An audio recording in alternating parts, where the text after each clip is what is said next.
स्वागत है आप लोगों का इस वीडियो में। तो इस क्वेश्चन में कुछ निकालना नहीं है, बस क्रॉस चेक करना है।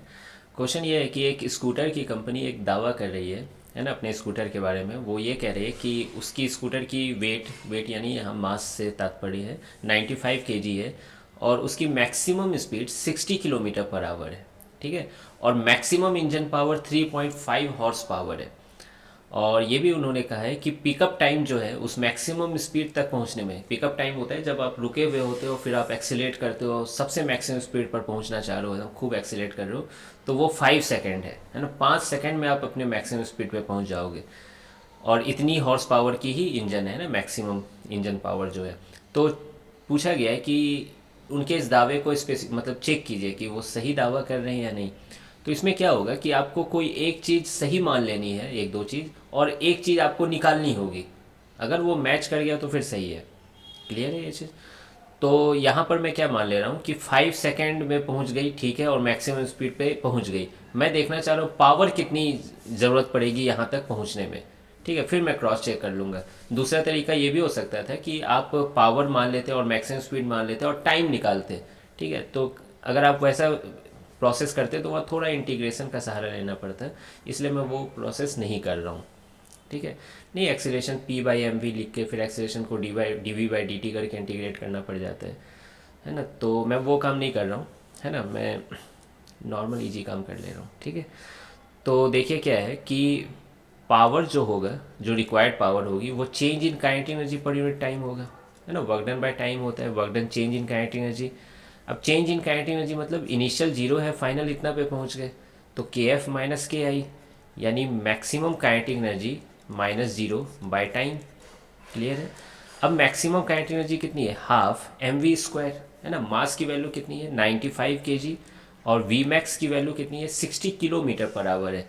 तो उसे मैंने मीटर पर सेकेंड में चेंज कर लिया। कैसे? 5/18 से मल्टीप्लाई करके। तो आप देख सकते हो ये 50/3 आ रहा है। तो 50/3 इंटू 50/3, तो ये तो हो गया हाफ एम वी स्क्वायर। अब टाइम से डिवाइड भी तो करना था, तो टाइम कितनी है? 5 सेकेंड। तो ये 5 से मैंने डिवाइड कर लिया है। अब आप इसको सॉल्व करोगे, है ना, तो ये आ रहा है 2638.88 वाट। ठीक। इसे हम लोग हॉर्स पावर में चेंज करेंगे, क्योंकि हॉर्स पावर में ही डाटा दिया हुआ है।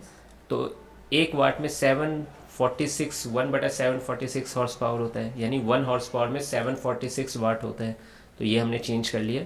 ये आ रही है लगभग 3.54 हॉर्स पावर। ठीक है। तो इतना पावर की रिक्वायरमेंट है ऐसा करने के लिए। तो देख रहे हो, थोड़ा बहुत ओवर क्लेम किया गया है यहाँ पर, है ना। उसने कहा कि 3.5 हॉर्स पावर है और हम इतने मैक्सिमम पहुँच जा रहे हैं 5 सेकेंड में ही।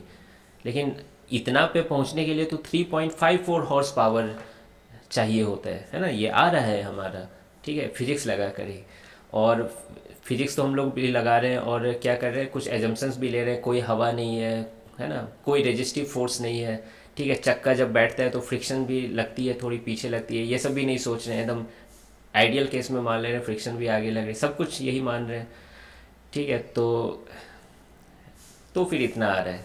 ठीक है, और सब चीज़ें मान लेते तो पावर और थोड़ी कम ही आती, है ना। आई होप कि आप ये बात समझ पा रहे हो।